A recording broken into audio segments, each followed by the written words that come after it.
Dear students, today we are going to start a new topic, new chapter. Chapter is Goodwill. This is chapter number 3 in T.S. Grewal's book, but in NCERT's book it is given in chapter number 3, but the heading is Admission. Under Admission this chapter is given. So let us start. The name of the chapter is Goodwill, Nature and Valuation. So let us do the meaning of goodwill first.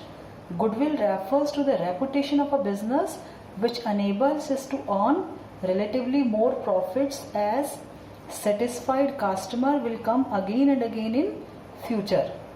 So can you guess its meaning now? It's a reputation. Yes, you all know that it's a reputation of the business which enables the firm to earn relatively more profits. It means you are making comparison between the two firm, and our firm is earning higher profits due to goodwill as satisfied customer. And if you know that your customer is satisfied, he will come again and again in future.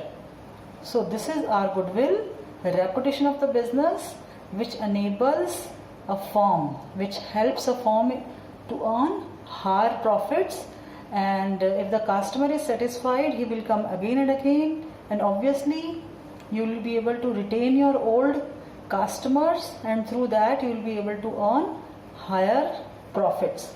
So thus the goodwill of the firm enables it to earn higher profit in comparison to normal profits earned by the similar firm in the same trade or same industry.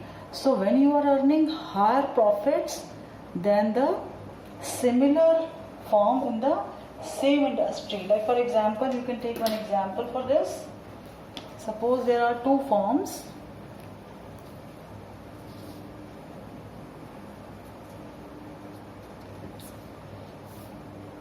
This is first firm and this is second firm.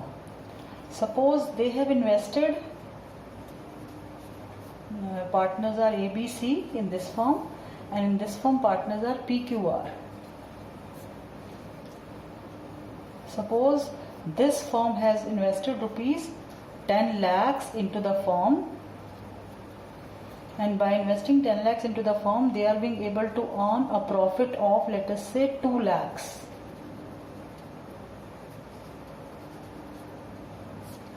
So let us assume that this firm is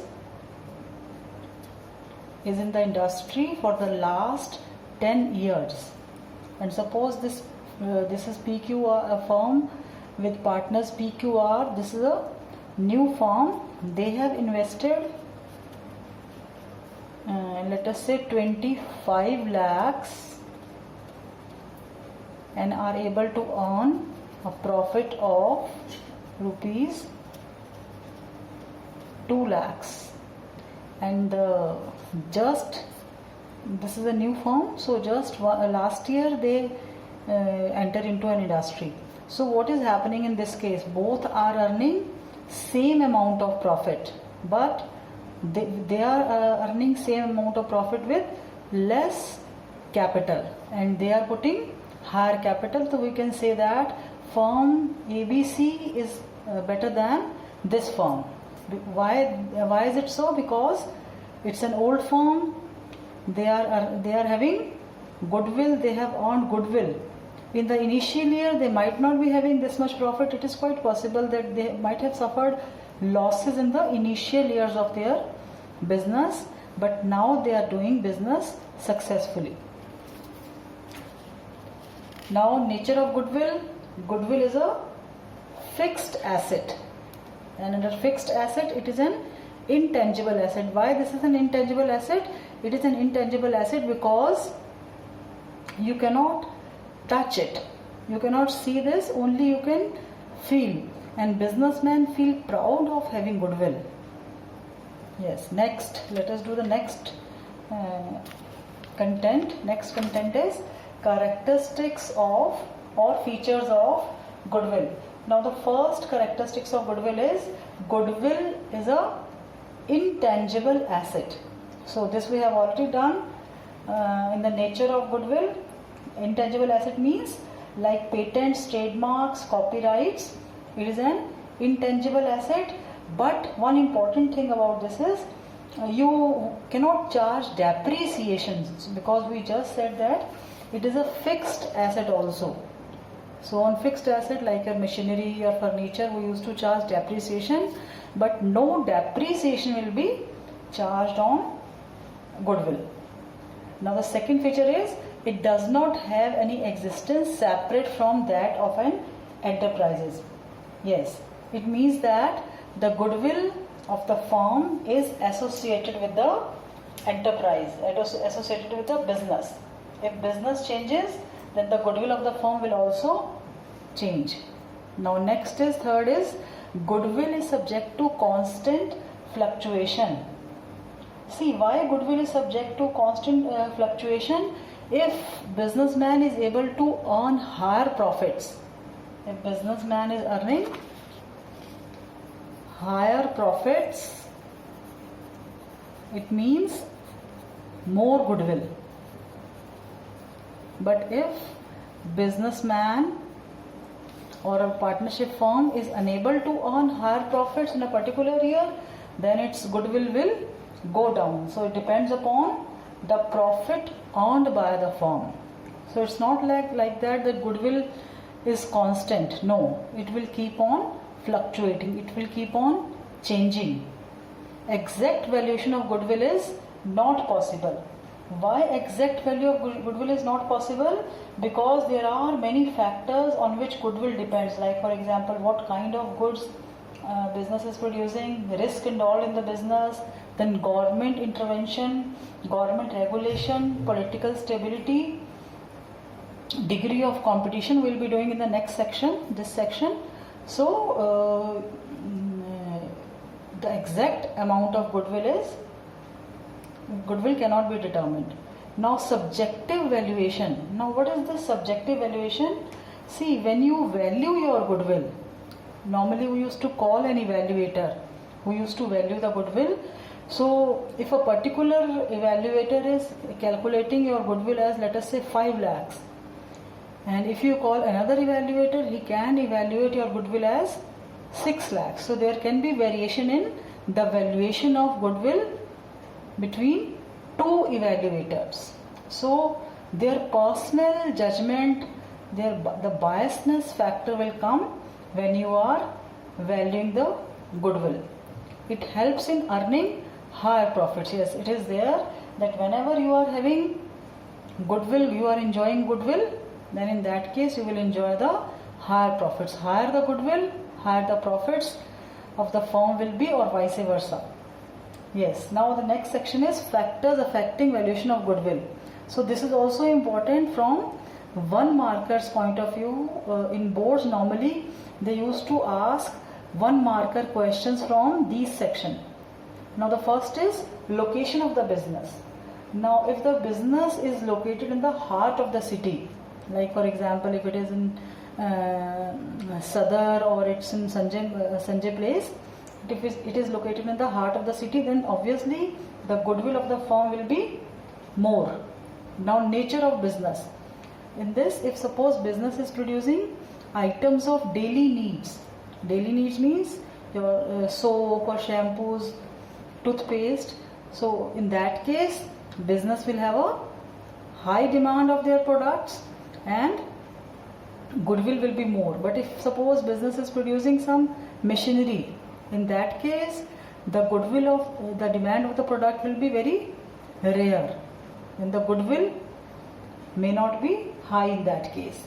Now the management, if suppose management comprises of experienced and efficient persons, then the goodwill of the firm will be higher because they know the techniques to manage the business.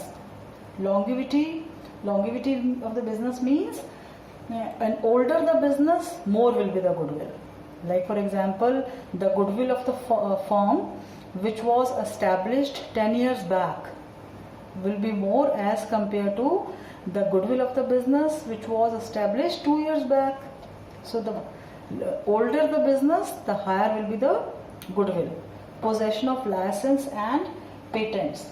So if business is possessing licenses and patent rights of producing a particular product, then the goodwill of the firm will be more. Quality of product, if business is producing quality products, so they'll be sure of their sales. Their sales will not go down because they are giving quality product to the customer. So the goodwill will be higher. Now degree of competition, this factor you must have done in the microeconomics in 11th standard. If the competition is very less, if firm is not having competition in the market, then the goodwill will be more. Like for example, you can take the example of monopoly. What will happen in case of monopoly? Single seller. So in case of monopoly firm, goodwill will be more. Capital requirement means if a firm is able to increase its sales, and in that case the firm will be requiring less capital. So with less amount of capital they will be able to earn higher profit. As I have taken this example, in this firm has invested 10 lakhs, with 10 lakhs they are earning 2 lakhs profit, while this firm was having 25 lakhs and they were earning a profit of 2 lakhs.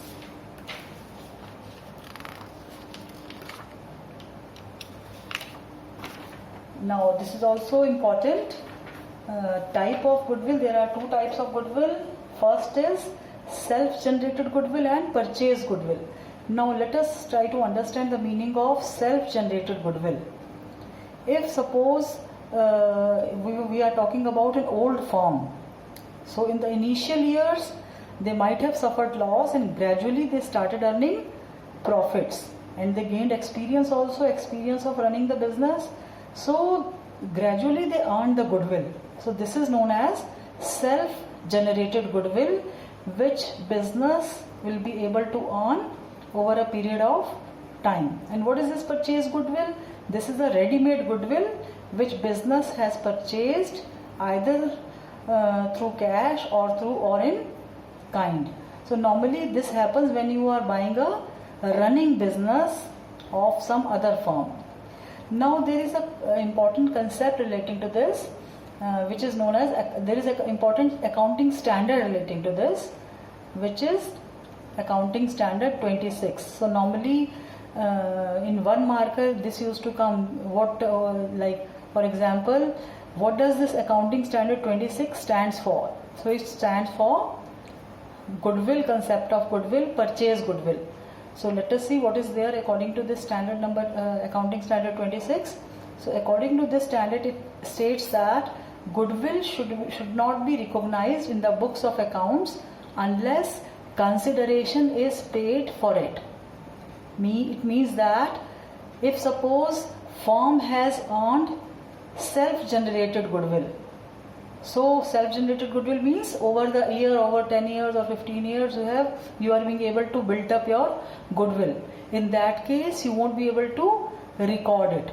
So goodwill can be recorded only if it is a purchase goodwill. States that goodwill should not be recognized in the books of accounts unless consideration is paid. Consideration is paid means unless you pay some amount to acquire that goodwill. So it means they are talking about purchase goodwill. Only purchase goodwill will be recorded according to accounting standard 26, and thereafter it can be written off. So its meaning is that only purchase goodwill will be shown in the books of account, but self-generated goodwill should not be recorded.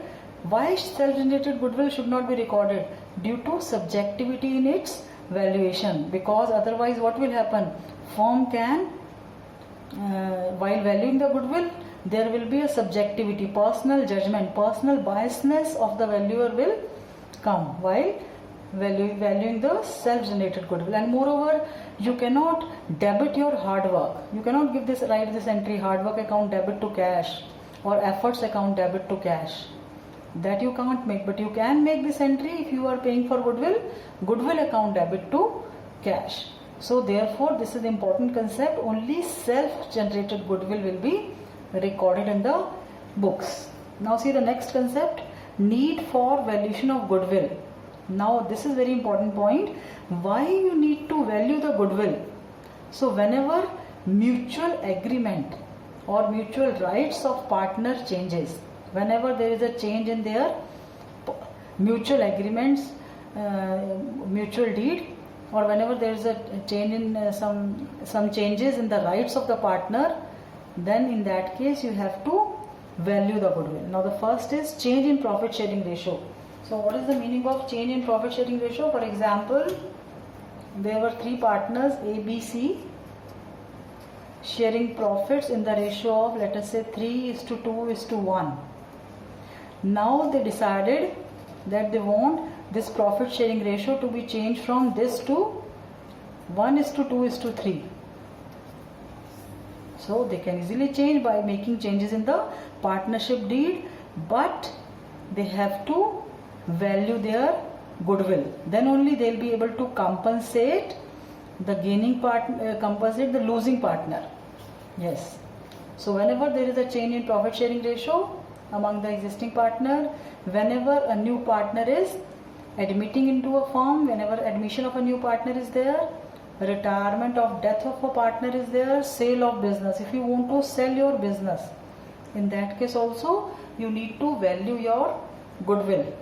Amalgamation of two firms, if two firms are merging and they are forming a new firm, so merger of two firms, if two firms are merging, in that case you have to value the goodwill of each firm.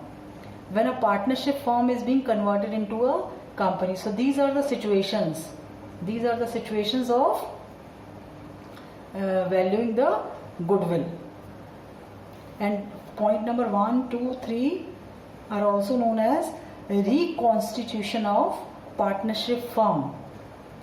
Change in profit sharing ratio, admission and retirement and death of a partner are known as reconstitution of partnership firm. Reconstitution of partnership, not partnership firm. Yes, because the mutual agreement in this case will change, and in this case the existence of business is changing. Here you are dissolving the business, here you are merging two businesses and forming into one. And when there is a partnership, business is converted into company. Now see the next case, next content, methods of valuing goodwill. So there are three methods of valuing goodwill. First is average profit method, further subdivided into simple average profit method and weighted average profit method, super profit method, capitalization method, capitalization of average profit and capitalization of super profit method. We'll be doing these numerical in the subsequent lecture. So that's all for today. Have a nice day ahead.